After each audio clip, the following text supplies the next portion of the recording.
साथियों, पढ़ाई वढ़ाई चल रही है कि नहीं चल रही है? हाँ, कल तो हम लोग पढ़े थे रेगुलेटिंग एक्ट 1773। आज पढ़ेंगे 1784 का पिट्स इंडिया एक्ट। लेकिन थोड़ा सा रिवाइज करते हैं पुराने 1773 को एक सरसरी निगाह से।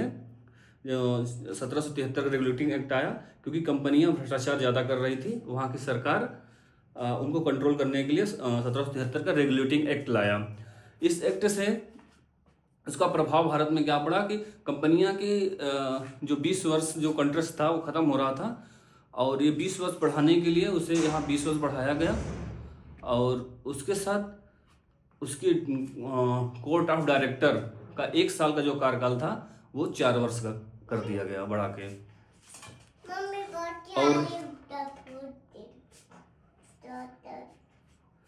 और साथियों, कोर्ट ऑफ डायरेक्टर का जो कार्यकाल था बढ़ा दिया गया।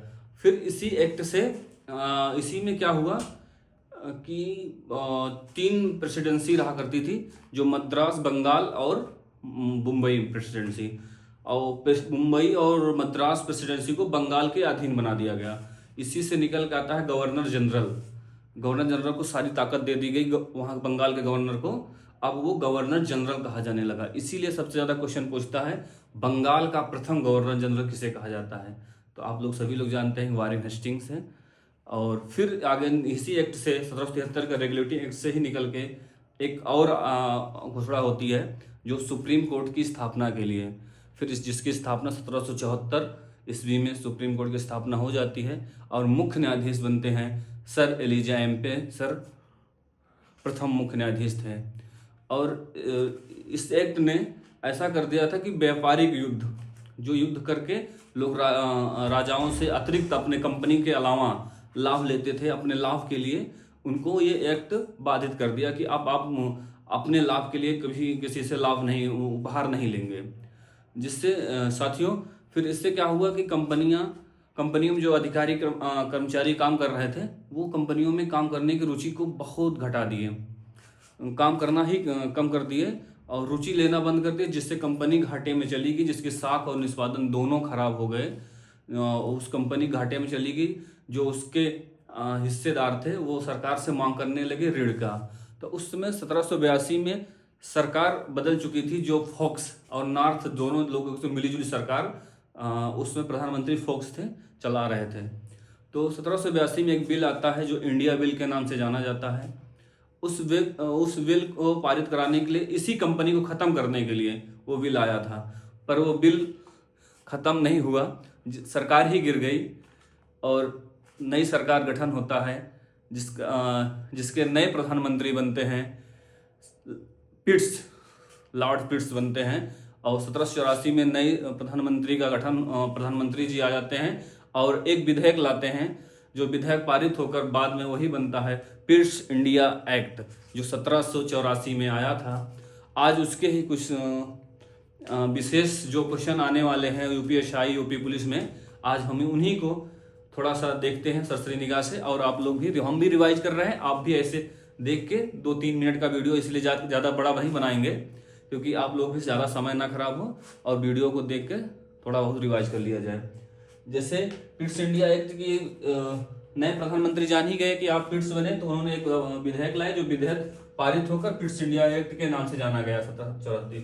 और इसी एक्ट ने 1784 एक्ट ने ही एक बोर्ड ऑफ कंट्रोल का गठन किया, जिसमें 6 सदस्य रहा करते थे, जिसमें 6 सदस्य थे। अक्सर क्वेश्चन सबसे ज्यादा यही पूछता है, किस एक्ट के तहत बोर्ड ऑफ कंट्रोल की स्थापना किया गया।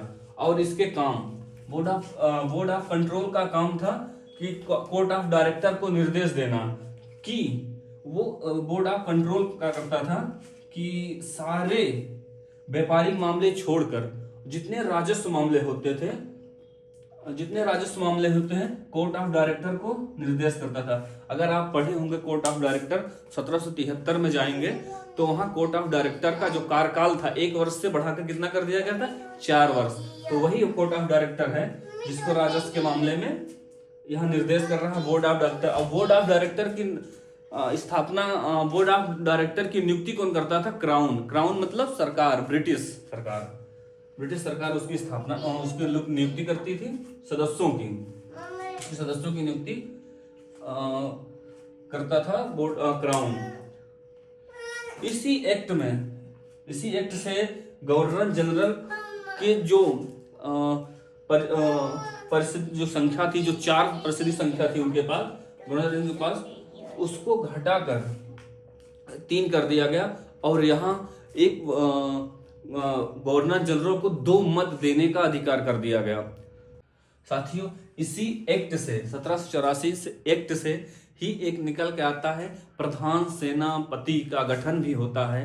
प्रधान सेनापति का गठन इसलिए होता है कि गवर्नर जनरल पूरा जो काम था उसका राजस्व का वसूल करना, या राजस्व देखे या युद्ध देखे, जिसमें उसको काम में बहुत ज्यादा दिक्कत हो रही थी, इसीलिए उसने उसके था में एक प्रधान सेनापति का गठन हुआ, जिसे सैन्य जितनी गवर्नर जनरल के पास सैन्य शक्तियां थी उसके उठाकर सेनापति को दे दिया गया।